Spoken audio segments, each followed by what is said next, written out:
Hello बच्चों। तो last video के अंदर हमने पढ़ा था introduction of the cell the unit of life.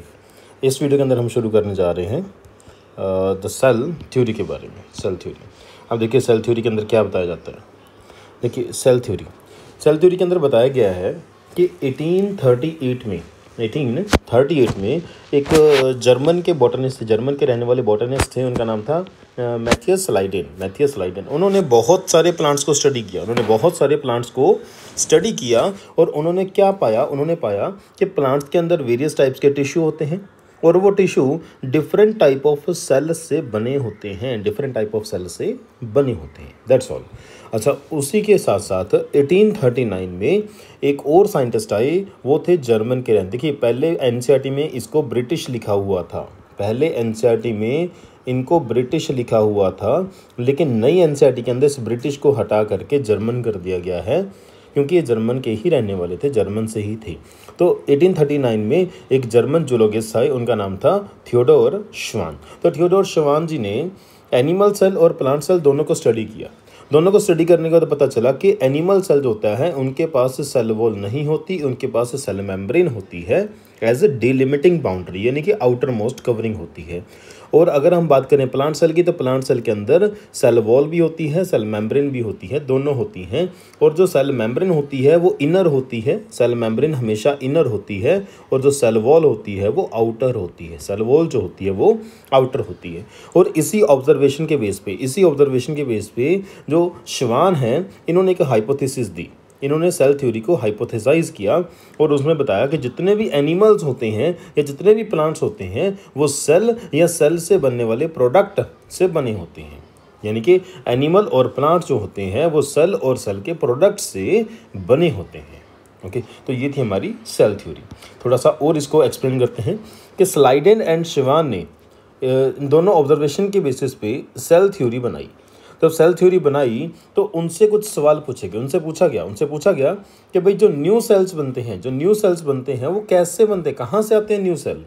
तो इस चीज़ को स्लाइडेन एंड श्वान जो है वो एक्सप्लेन नहीं कर पाए।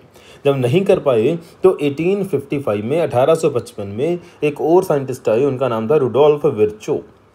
तो रुडोल्फ विर्चो ने एक स्टेटमेंट दी और वो स्टेटमेंट थी ओमनिस सेल्यूला ई सेल्यूला। और इस स्टेटमेंट के अंदर इसका मीनिंग क्या था? इसका मीनिंग था कि जो नए सेल बनते हैं वो पुराने सेल के विभाजन से बनते हैं, यानी कि उनके डिवीजन से बनते हैं। जैसे सपोज करो ये हमारा एक सेल है, अब ये सेल डिवाइड करेगा तो दो सेल बनाएगा, तो दो क्या बनाएगा? सेल बनाएगा, डॉटर सेल बनाएगा। तो जो ओल्ड सेल होते हैं उनके अंदर डिवीज़न होता है और डिवीज़न की वजह से डिवीज़न से एक सेल से दो सेल बन जाते हैं। तो ये बात किसने बोली? रुडोल्फ विर्चो ने बोली। और इसको कैसे एक्सप्लेन किया? ओमनिस सेल्यूला ई सेल्यूला से उन्होंने इसको बताया। उसके बाद सेल थ्योरी को मॉडिफाई कर दिया गया और सेल थ्योरी के अंदर अब दो पॉइंट्स जो हैं हम स्टडी करते हैं। एक तो जितने भी लिविंग ऑर्गेनिजम्स हैं वो सारे सेल और सेल के प्रोडक्ट से बने होते हैं, जो कि हमें स्लाइडेन और श्वान ने बताया था। और दूसरा पॉइंट है all the cells arise from pre existing cell, कि जितने भी नए सेल बनते हैं वो पुराने सेल से बनते हैं, नेक्स्ट चलते हैं जी। नेक्स्ट हम वायरस की थोड़ी सी बात कर लेते हैं। इस चैप्टर के अंदर वायरस के बारे में बता रखा है आपको। अच्छा, वायरस क्या होते हैं? देखिए वायरस को हम ना तो लिविंग मान के चलते, और ना ही हम वायरस को नॉन लिविंग मान के चलते।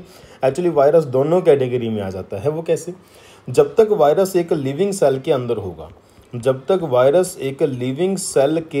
होगा तब तक तो वायरस को लिविंग माना जाता है। लेकिन जैसे ही वायरस किसी सेल से बाहर आ जाता है, बाहर आ जाता है, तो बाहर आने के बाद हम उसको क्या बोलते हैं? नॉन लिविंग बोलते हैं। ओके, अब देखिए जो वायरस अपने आप में लिविंग क्यों नहीं है?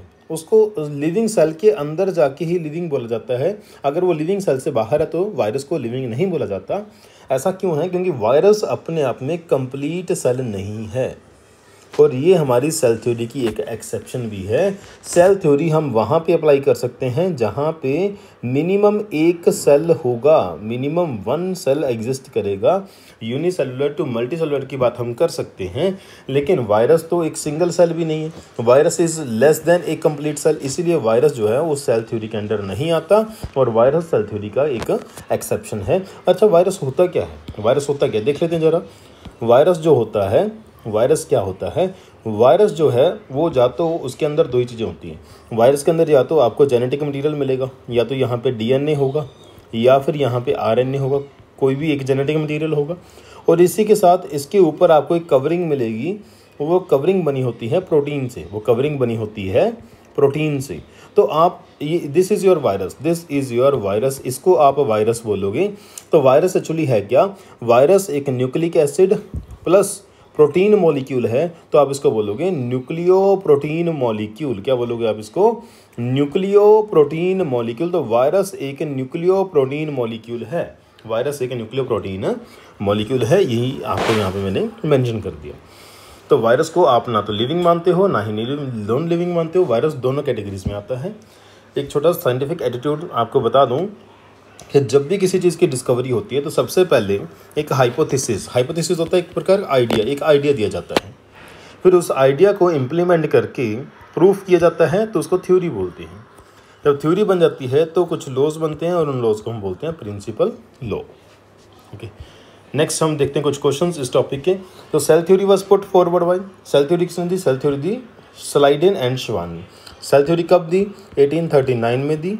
और सेल थ्योरी के अंदर 2 पॉइंट रखेंगे। पहला कि जितने ऑल लिविंग ऑर्गेनिज्म, जितने भी लिविंग ऑर्गेनिजम्स होते हैं वो सारे के सारे सेल और सेल के प्रोडक्ट से बने होते हैं। दूसरा, जो नए सेल आते हैं वो पुराने सेल की डिवीज़न से बनते हैं, जो नए सेल बनते हैं वो पुराने सेल की डिवीज़न से बनते हैं। अगर हम बात करें रॉबर्ट हुक की, तो रॉबर्ट हुक ने 1665 के अंदर फर्स्ट सेल को डिस्कवर किया था। और ये फर्स्ट सेल जो इन्होंने डिस्कवर किया था वो कौन सा सेल था? वो एक डेड सेल था। वो कौन सा सेल था? वो एक डेड सेल था। रॉबर्ट ब्राउन की बात करें तो इन्होंने 1831 में न्यूक्लियस की डिस्कवरी करी थी। इन्होंने 31 के अंदर न्यूक्लियस के बारे में बताया था। अगर मैं एंटोन वॉन ल्यूवेनह्यूक की बात करूं तो इन्होंने 1674 के अंदर फर्स्ट लिविंग सेल के बारे में बताया, फर्स्ट लिविंग सेल के बारे में बताया।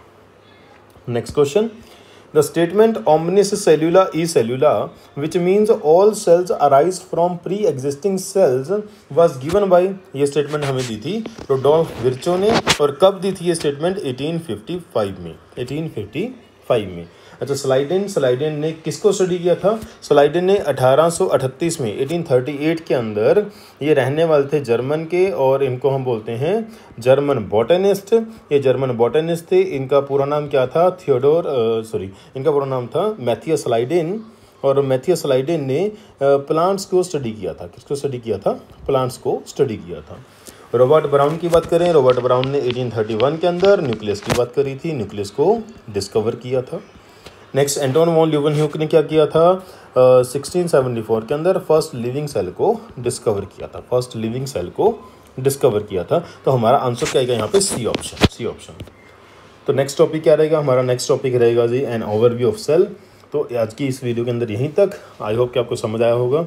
तो आप इस वीडियो को देखते रहिए, जितना आप इस वीडियो को रिवाइज करेंगे उतना ही आपका टॉपिक बेटर क्लियर होता जाएगा। Thank you, have a nice day.